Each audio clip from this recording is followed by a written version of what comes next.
अस्सलाम वालेकुम रहमतुल्लाहि व बरकातुहू। तो स्टूडेंट जो ये वीडियो है इसमें हम देखने जा रहे हैं रियल एनालिसिस का ये कोर्स है हमारा। यहाँ पे एक थ्योरम दिया हुआ है कि इफ़ एफ़ इज़ कंटिन्यू। अब एक बात याद रखें कि आपको गिवन क्या है, एफ़ कंटिन्यू है किसी क्लोज इंटरवल ए बी में, देन इट इज़ रीमन इंटीग्रेबल। तो याद रखें कि हमें ये प्रूव करना है कि अगर कोई फंक्शन एफ़ हो और वो इंटीग्रेबल हो तो देन वो लाजमी तौर पे रीमन इंटीग्रेबल होता है। तो अब मैंने रिपीट करता हूँ स्टेटमेंट कि अगर एफ़ कोई फंक्शन है और वो क्या हो, कंटिन्यू हो, तो वो फंक्शन जो होता है वो रीमन इंटीग्रल लाजमी होता ही होता है, इंटीग्रेबल होता है। अब ये आप बात समझिएगा कि कंटिन्यू फंक्शन से क्या मुराद है। जैसे ना यहाँ पे एक फंक्शन लिखा हो एफ़ ऑफ एक्स, तो ये जो फंक्शन है ना एफ़ ऑफ एक्स स्टूडेंट, इसमें जो आप देख रहे हैं एफ़ ऑफ एक्स है ना आपके पास, एफ़ ऑफ एक्स, ये अगर सपोज़ ये फंक्शन है 2x² है, तो इसकी कंटिन्यूटी से क्या मुराद होता है? कंटिन्यूटी से ये मुराद होती है कि आप जब उसका ग्राफ बनाते हैं तो वो जो है ना हमेशा मूव होता रहता है। अब कितना मूव होता है, मीन कि उसके अंदर कोई भी डिसकंटिन्यूटी, उसमें अंदर कोई गैप नहीं आता। अब मैं आपको एग्जांपल दूं, जैसे यहाँ पे एफ़ ऑफ एक्स दिया हो और ये 1/x हो, तो ये ज़ीरो रखने से डिसकंटिन्यू हो जाता है। यहाँ पे ज़ीरो रखने से उस जगह के ऊपर हम ग्राफ ड्रा नहीं कर सकते क्योंकि ये इन्फिनिटी बन जाता है। तो एक तो बात आपको ये समझ है कि एफ़ अगर कोई फंक्शन है और वो कंटिन्यू है और किसी इंटरवल में, इंटरवल मीन के जैसे यही वाला फंक्शन है हमारे पास F of x equal to 1/x, तो याद रखिए student F of x equal to 1/x जो है, इसमें आप ये नोट कर सकते हैं कि f of x equal to suppose 1/x है, तो हमें पता है कि at x equal to 0 the function is discontinue. लेकिन अगर आपको साथ में इंटरवल दे दिया जाए 1 से 2 तक करना है या 1 से 10 तक करना है, तो फिर ये कंटिन्यू बन जाता है। तो इसलिए याद रखें कि किसी भी फंक्शन के ऊपर उसके कंटिन्यू या डिसकंटिन्यू होने में उसके इंटरवल का खास रोल होता है। यानी कि हम एक रीजन के अंदर देख रहे होते हैं। अब ये तो नहीं कि हम उसके साथ इंटरवल ना देखें और पूरा हर जगह उसको तो नहीं ढूंढ सकते ना कि कंटिन्यू है या नहीं है। तो अब आप स्टेटमेंट को समझें कि if f is continue on A b, अगर एफ़ जो है वो कंटिन्यू हो किसी क्लोज इंटरवल में। क्लोज इंटरवल का मतलब होता है कि इसमें ए भी इंक्लूड है, बी की भी है, और इसके अंदर जितने नंबर्स मौजूद हैं उनमें अगर ये कंटिन्यू हो तो देन इट इज़ रीमन इंटीग्रेबल, तो फिर वो रीमन इंटीग्रेबल होता है। ये बात आपने शो करनी है। मैं इतना ज़्यादा इसके ऊपर फोकस इसलिए कर रहा हूँ क्योंकि जब आप एक चीज़ को देखते हैं तो उसकी बेस पे आप कई सारे थ्योरम करने के काबिल हो जाते हैं। तो स्टूडेंट ये बात तो आप समझ गए हैं कि आपने इसे शो करना है। अब हम शुरू करते हैं प्रूफ इसका। प्रूफ में हम लिखते हैं कि सिंस एफ़ इज़ कंटिन्यू, ये हमें दिया हुआ है, तो ये ऊपर चूँकि दिया हुआ है तो हमने लिख दिया since F is continue on A b and A B is compact. A b जो है ना ये क्लोज आई मीन ए से बी के दरमियान में है। So F is uniformly continuous on A B. तो अब यहाँ पे ये लाइन हमने खुद से लिखी, चूँकि ऊपर हमें गिवन था। क्या गिवन है? हमें गिवन है कि सिंस एफ़ इज़ कंटिन्यू है on close interval A B और and A B is compact, A B is compact, so F is uniformly continuous on A B, और जो एफ़ है वो यूनिफॉर्मली कंटिन्यू है। अब आप समझते हैं यूनिफॉर्मली कंटिन्यू क्या होता है, जो कि बिल्कुल बैलेंस तरीके से, यानी एक इंटरवल का बना, आपके छोटे छोटे इंटरवल बनाए तो हर इंटरवल में कंटिन्यू है। अब ये है then for every epsilon greater than zero there exist a delta greater than zero such that f of x two minus f of x one less than epsilon. तो ये जो रिलेशन बना है ये क्या है? ये असल में इसको कहते होते हैं एप्सिलॉन डेल्टा डेफिनेशन। इसको पढ़ते होते हैं epsilon delta definition of continuity. अब कंटिन्यूटी जो आती है आप एफएससी बेस पे आप चेक करते होते हैं कि फंक्शन कैसे कंटिन्यू किया जाता है, तो left hand limit, right hand limit, limit of the function से करते हैं। और ये कंटिन्यूटी चेक करने का तरीका होता है एप्सिलॉन डेल्टा डेफिनेशन से। याद रखें कि अगर आपका ये वाला जो फंक्शन है, पिछले फंक्शन अगले में से पिछला फंक्शन आप माइनस कर रहे हैं और उसका मार ले, अगर वो लेस देन एप्सिलॉन आए और ये कंडीशन अगर फुलफिल हो तो वो कंटिन्यू होता है। याद रखें कि यहाँ तक हमने अभी तक कुछ भी नहीं किया, ये जस्ट ये जो वर्ड हमें कंटिन्यू दिया हुआ था उसी को हमने ट्रांसलेट करके मैथमेटिकल लैंग्वेज में यहाँ तक लिख लिया है। मैं इसे रिपीट कर देता हूँ कि आपको दिया हुआ थ्योरम ये है कि अगर एफ़ कंटिन्यू है किसी क्लोज इंटरवल में तो वो रीमन इंटीग्रेबल लाजमी होता है।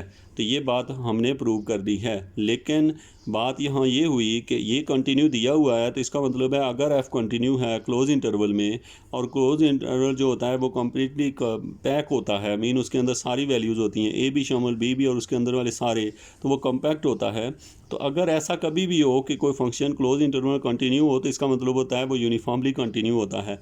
ये जो है ना, ये बात आप यहाँ नहीं पढ़ रही है, हमें पहले से पता है। अब यहाँ पे अगर ऐसा हो तो फिर एप्सिलॉन डेल्टा डेफिनेशन उसके ऊपर लगाई जा सकती है। ये जस्ट हमने अभी प्रूव नहीं किया, ये हमें जो अपना नॉलेज था उसका इस्तेमाल किया, यहाँ तक रख लिया। अब हमारा स्टार्ट शुरू होता है इसके असल की तरफ कि ये शो करना कि जो एफ़ अगर कंटिन्यू है तो वो रीमान इंटीग्रेबल है। अब स्टूडेंट हम ये करते हैं यहाँ पे कि हम कहते हैं in particular take a partition P of a b such that हमने जो पी है वो पार्टीशन ली है ए बी की, किसकी, पी जो है वो हमने पार्टीशन ले ली है ए बी की। यानी कि आप ये समझें पार्टीशन कैसे लेते हैं, ये मैं आपको बता देता हूँ। यहाँ पे गौर से देखें आप, तो ये मेरे पास एक लाइन लगी हुई है। अब इस लाइन में अगर सपोज़ आपका जो आप इस एरिए के अंदर यहाँ पे आपको ए दिया हुआ है, यहाँ बी है, और आप इसकी पार्टीशन बना देते हैं। पार्टीशन यानी कि जो लिखा होता है ना P belong to a b, इसका मतलब होता है कि पी मीन के उसके कुछ हिस्से किए हुए हैं हमने। अब हमने कितने कितने हिस्से किए हुए हैं, मीन कितने छोटे हिस्से किए हुए हैं हमने, जो हमारी पार्टीशन है उसको हमने लेस देन डेल्टा रखा हुआ है। यानी जो हमने पार्टीशन की है उसको हमने लेस देन डेल्टा मीन कि डेल्टा कोई लेंथ होगी। सपोज़ मैं कहता हूँ डेल्टा की वैल्यू 2 है, एप्सिलॉन की वैल्यू 3 है, या जो भी है इनकी है। लेकिन हमने जो पार्टीशन किया है उन पार्टीशंस में जो साइज़ हमने लिया है वो इतना थोड़ा लिया है कि वो डेल्टा के साइज़ से भी कम है, यानी कि छोटे छोटे हमने इंटरवल बनाए हैं। इसका मतलब ये हुआ कि आपने ये समझना है कि हमने जो पार्टीशन की है वो डेल्टा से भी छोटे साइज़ की है। अब स्टूडेंट ये जो पार्टीशन है, पार्टीशन से आपको पता है कि अगर ये डेल्टा से लेस है तो अब ये होगा M K minus small M K less than delta over B minus A. ये लाइन हमने कैसे लिखी है, असल होता ये है कि जब आप इंटरवल बनाया करते हैं ना इस तरह से, तो जो छोटे वाला होता है उसे, जो छोटा होता है ना उसे स्मॉल एम के कहते हैं, जो बड़ी वाली लाइन होती है उसे कैपिटल एम के कहते हैं। तो जब आप बड़े एम के में से छोटा एम के निकालते हैं और वो हमेशा जो है यानी जो इनका डिफरेंस होगा वो ऊपर हम कह चुके हैं कि पार्टीशन के लिहाज से वो डेल्टा से कम है, तो इसलिए हमने ये लाइन लिखी है। और डेल्टा की वैल्यू जो है ना, अच्छा याद रखें कि जो एप्सिलॉन है, बेसिक यहाँ पे जो एप्सिलॉन है वो खुद छोटा है एप्सिलॉन ओवर बी माइनस ए से, मीन एप्सिलॉन इससे छोटा है या इसके आप इक्वल कह सकते हैं। यानी कि आपने डेल्टा की जगह वो वैल्यू पुट कर ली है जो क्या थी, इससे भी इससे या तो बड़ी है या इसके बराबर है। तो चूँकि ये पहले से बड़ा है तो ये या तो और बड़ा हो जाएगा, अगर बराबर हुआ तो उतना ही रह जाएगा। तो ये आपने लिख लिया है।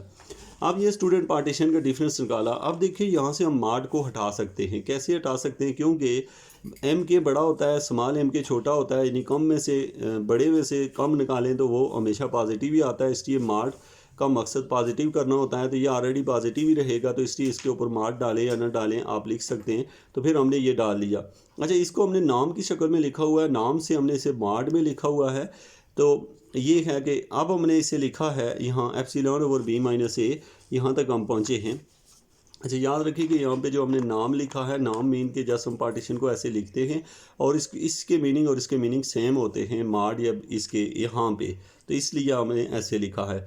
अब स्टूडेंट अब हमने क्या किया कि यहाँ पे इसके साथ भी सम और डेल्टा एक्स के मल्टीप्लाई किया, इसके साथ भी सम और डेल्टा एक्स के, और इसके साथ भी सम और डेल्टा एक्स के। मीन कि ये जो टर्म आप देख रहे हैं डेल्टा एक्स के और सम, इसके साथ भी लगाया, इसके साथ भी लगाया और दूसरी साइड पे भी लगा दिया। जब ये लगाते हैं तो याद रखिए यहाँ पे आपने लिखना है कि के कहाँ से कहाँ तक है। के इज़ इक्वल टू 1 to जितना आप लेना चाह रहे हैं वो रखें। यहाँ पे k is equal to 1 to n, जितना आप उसे लेना चाह रहे हैं वो रख लें। K is equal to 1 to n। और ये अब यहाँ पे आपने जो चीज़ें रखी दोनों साइडों पे रखी। अब ये याद रखिएगा कि ये जो है ना हमारे पास हम बात करें डेल्टा एक्स के की, तो डेल्टा एक्स के और कैपिटल एम के को अपर रिमान सम कहते हैं।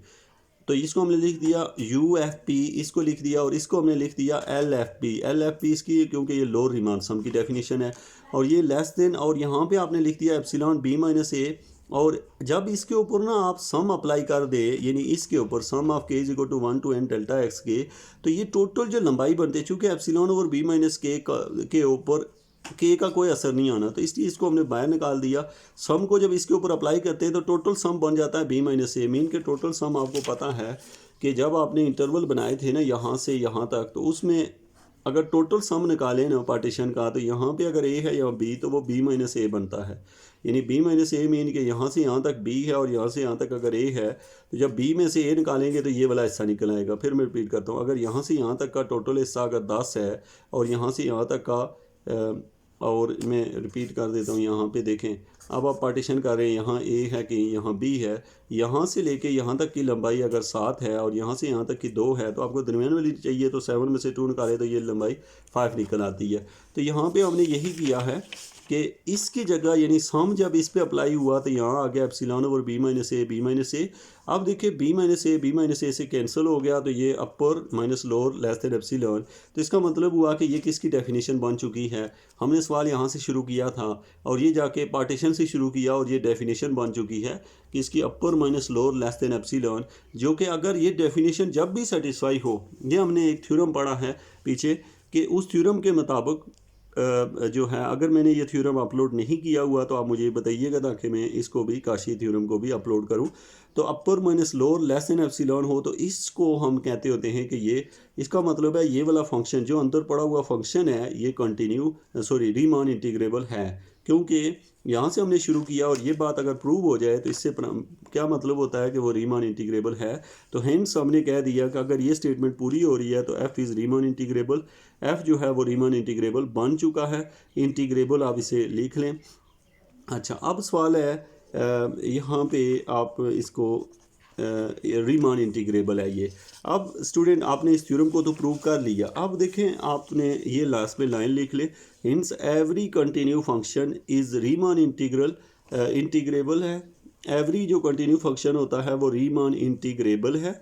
और साथ में आपने, और इसका जो कन्वर्स होता है वो ट्रू नहीं होता। कन्वर्स मीन के हर रीमान इंटीग्रेबल फंक्शन जो है वो ज़रूरी नहीं है कंटिन्यू होगा। यानी हर कंटिन्यू रीमान इंटीग्रेबल तो होता है, लेकिन हर रीमान इंटीग्रेबल कंटिन्यू होना ज़रूरी नहीं है। तो ये था स्टूडेंट आप आज का ये थ्योरम। इसकी कुछ बेसिक्स आपने देखी। इसके नीचे आपने वीडियो के नीचे आपने कमेंट ज़रूर करने हैं कि आपको अगर समझ आए तब भी कमेंट करें, अगर नहीं आए तब भी करें। और उसमें जो भी आप चेंजिंग या बेहतरी लाना चाहते हैं तो आप वहाँ कमेंट किया करें ताकि मैं नेक्स्ट वीडियो में उसे इम्प्रूव किया करूँ। Thank you very much.